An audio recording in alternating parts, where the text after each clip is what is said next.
There comes a moment when the empath no longer recognizes the sound of their own soul. Too many voices inside. Too many wounds carried that never belonged there.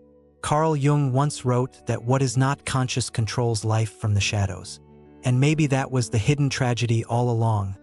Not kindness, but unconscious sacrifice disguised as love. The empath kept rescuing drowning people while quietly forgetting they were underwater too. And strangely, life never rewarded it. Only more chaos arrived. More broken people. More emotional storms wearing human faces. Success stayed distant, almost suspiciously distant, as if life itself whispered, "You cannot receive while abandoning yourself." And deep down, something already knew it. It was never accidental.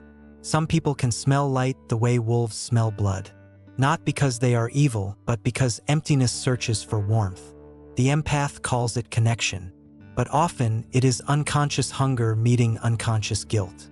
Jung believed people project their unlived pain onto others. That is why the empath becomes a mirror, a healer, a container for emotions nobody else wants to touch. And for years it feels meaningful, needed, spiritual even, until one terrifying realization appears. Many people never came to love the empath. They came to survive through them. And survival is not the same thing as love. Nobody talks about this part. Saving people can become intoxicating. A secret identity. A way to feel worthy without ever asking for anything. The empath learns early that love must be earned through emotional labor. Through listening, fixing, carrying, absorbing, and the subconscious remembers. So adulthood becomes a ritual of overgiving. Not because the empath is weak, but because the nervous system confuses exhaustion with purpose. Every time someone says, "I need you," the inner child hears, "Now you matter." But success cannot grow where self-abandonment lives. The soul knows when generosity becomes self-erasure. First, silence appears. No constant emergencies. No midnight emotional rescues. No endless explanations to emotionally unavailable people. And honestly, it feels unnatural. The empath almost panics. Because peace feels empty when chaos was familiar for years. But then something unexpected happens. Energy returns. Ideas return. Creativity returns. Sleep deepens. The body softens. And opportunities begin appearing from nowhere, almost mystically. As if life had been waiting for one thing only, for the empath to stop leaking their life force into people determined to stay broken. Not all kindness is pure. Some kindness hides fear. Fear of rejection. Fear of conflict. Fear of abandonment. Jung called this the shadow, the hidden motives buried beneath identity. And this realization shakes the empath deeply. Sometimes helping others was easier than facing personal destiny. Because building a real life is terrifying. It requires boundaries, visibility, risk, desire. It is easier to disappear inside other people's suffering. But the soul grows restless when purpose is postponed too long. That restlessness becomes anxiety, fatigue, emotional numbness. Not because something is wrong, because something inside is trying to awaken. Success is energy, and energy follows direction. But the empath was taught to pour attention outward endlessly, into wounded lovers, unstable friends, emotionally draining families. So dreams starved quietly in the background. Not from lack of talent, from lack of remaining life force. And here is the painful truth. The universe rarely rewards people for abandoning themselves. It rewards alignment. The moment the empath begins choosing inner peace over emotional chaos, doors open strangely fast. Because attention is creative power, and scattered power cannot build a meaningful life. Something changes permanently here. The empath stops defending boundaries to people committed to misunderstanding them. No more long emotional paragraphs. No more desperate attempts to prove good intentions. Just silence, calmness, distance. And suddenly, manipulative people become uncomfortable. Because access was mistaken for entitlement. The empath finally realizes, being compassionate does not require becoming emotionally available to everyone. That insight alone changes reality. the nervous system calms. Intuition sharpens. The mind clears like fog disappearing from water. And for the first time, success feels safe enough to enter. People notice it immediately. Not the old empathic exhaustion. Something quieter now. Stronger. Presence without desperation. The empath no longer tries to convince, rescue, or chase connection. And paradoxically, this creates magnetism. Jung believed individuation begins when a person stops living through collective expectations. Maybe that is why success appears now. Not because the empath became colder, because they finally became whole. Energy once wasted on emotional vampires becomes vision, discipline, intuition, creation. And life responds differently to wholeness. There is grief in this stage.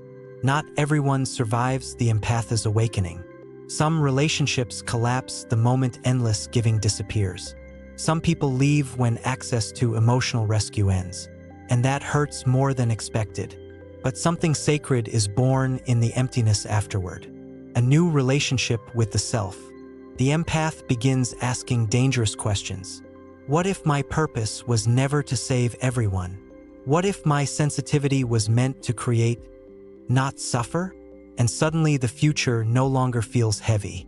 It feels possible. Real success rarely arrives like fireworks. For the empath, it arrives as peace first. A regulated nervous system, clear intuition, work that no longer drains the soul, people who do not feed on emotional chaos. Then abundance follows naturally, because the empath finally stopped treating their life force like public property. And maybe that was the lesson hidden beneath all the pain. The empath was never meant to carry the world, only to stop abandoning themselves inside it. And strangely, the moment that happens, life begins opening doors that once seemed invisible. The empath begins to notice something unsettling. The more unavailable they become to emotional chaos, the more valuable they suddenly appear to the world. Not because people changed overnight, because desperation disappeared from their energy. There is a silent language beneath words that sensitive people understand instinctively. A frequency, a vibration, a hidden emotional signal. For years, the empath unconsciously radiated. Take from me, I will survive it.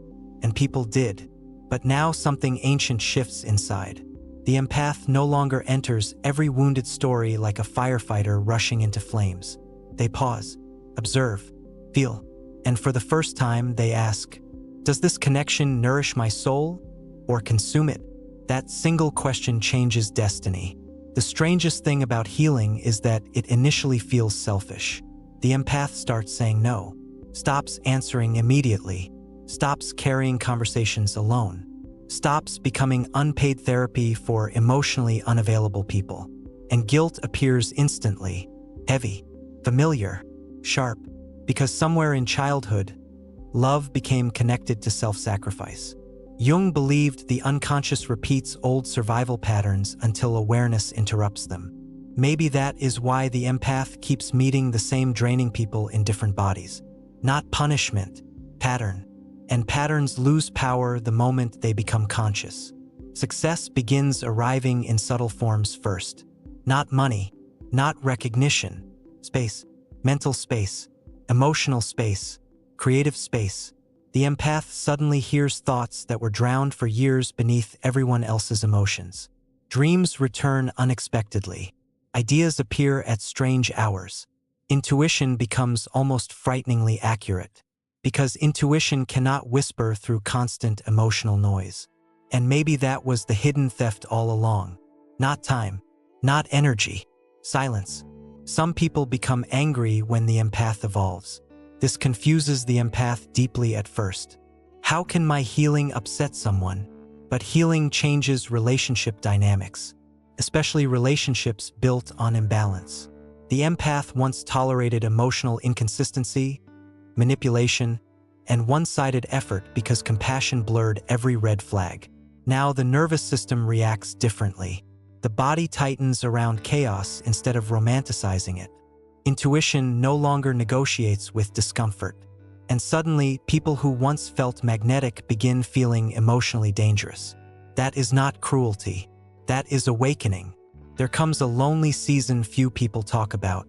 The empath outgrows chaos but has not fully reached inner peace yet. Old relationships fade. New aligned people have not appeared. And in that silence, the empath confronts themselves fully. No distractions. No rescue missions. No emotional drama to avoid personal truth. This is where the shadow emerges. The buried grief, the exhaustion, the anger hidden beneath years of forced understanding. And strangely, this confrontation becomes sacred, because the empath finally stops abandoning their own pain while carrying everyone else's. The soul of the empath was never weak, only overexposed, too available, too open, too willing to absorb emotional storms that were never theirs to survive. But once boundaries appear, something powerful happens. Sensitivity transforms into discernment. The empath begins reading energy without drowning inside it, feeling emotions without carrying them home, loving people without sacrificing themselves to keep them comfortable. This changes everything financially too, because success often requires one terrifying ability: the ability to disappoint people who benefited from your lack of boundaries. The empath once feared becoming cold. That fear kept them trapped for years, so they tolerated disrespect, over-explained boundaries, stayed accessible to emotionally draining people out of guilt. But healing does not create coldness, it creates clarity. The empath still loves deeply, still feels intensely, still notices what others miss. The difference is this: they no longer confuse suffering with connection, and life responds immediately to that shift, because abundance rarely enters spaces built on self-neglect. There is a reason exhausted empaths struggle to manifest the life they dream about. The subconscious mind cannot build while constantly surviving. Every toxic relationship keeps the nervous system in emotional emergency mode, and survival energy leaves little room for expansion. That is why the empath often feels blocked for years despite enormous potential. Not cursed, drained. The moment emotional leakage stops, personal power returns rapidly, and the empath becomes almost unrecognizable to themselves. Focused, creative, magnetic, calm. Not because they learned something new, because they finally stopped bleeding energy into endless emotional black holes. Jung once said that people do not become enlightened by imagining light, but by making darkness conscious. The empath understands this now in a deeply personal way. The need to save everyone was never only compassion. Sometimes it was fear of being alone, fear of rejection, fear of choosing personal destiny fully, because focusing on others delays confronting one terrifying question: what do I truly want from my own life? That question changes the empath permanently, because once the soul answers honestly, it becomes impossible to shrink again, and eventually, success arrives so naturally it almost feels unreal. Not forced, not chased, aligned. The right people appear effortlessly. Opportunities feel intuitive instead of exhausting. Work begins feeding the soul instead of draining it. The empath notices something beautiful then. Life was never blocking abundance. Life was waiting for permission to enter. And permission only arrived the moment the empath stopped handing their emotional energy to everyone except themselves. There comes a final breaking point the empath cannot explain logically. One day, they simply become tired of betraying themselves. Not dramatically, not loudly, quietly. A deep exhaustion settles into the soul after years of overextending compassion toward people determined to remain unconscious. And suddenly, the empath understands something terrifying. Some people do not want healing. They want access. Access to attention. Access to emotional labor. Access to the light they refuse to cultivate within themselves. And the empath finally closes the door gently. At first, guilt screams. The empath feels cruel for choosing peace, feels selfish for resting, feels anxious for no longer rescuing everyone who suffers. But this guilt was never intuition. It was conditioning, a nervous system trained to associate self-abandonment with love. And once the empath recognizes this, reality begins rearranging itself almost immediately. The body softens, the eyes clear, the constant emotional heaviness lifts like fog disappearing at sunrise. Feels unfamiliar, because survival had become an identity. Something mystical happens when the empath stops overgiving. People begin revealing themselves faster. The manipulative become irritated. The emotionally unavailable disappear. The one-sided relationships collapse under the weight of reciprocity. And strangely, this is not loss. It is filtration. The empath no longer confuses intensity with intimacy, no longer mistakes emotional chaos for passion. For the first time, peace feels attractive instead of boring. That alone changes the future. The empath starts noticing how much energy was wasted trying to be understood by people committed to misunderstanding them. Years spent explaining intentions, defending sensitivity, shrinking emotions to avoid making others uncomfortable. But deep souls were never designed to fit inside emotionally shallow spaces. And perhaps that was the hidden wound all along. The empath kept asking permission to exist fully. Now something ancient awakens within them. No more apologizing for depth. No more translating the soul into smaller language for smaller minds. Success enters quietly after that. Not as revenge, not as ego, as alignment. The empath begins creating instead of rescuing, building instead of fixing, living instead of emotionally surviving other people's chaos. And opportunities seem almost magnetically drawn toward this new energy, because emotional availability to everyone once blocked availability to destiny itself. The soul cannot expand while constantly carrying emotional weight that does not belong to it. There is grief too. The empath mourns the version of themselves that believed love required suffering, mourns the years lost inside draining relationships and endless emotional caretaking.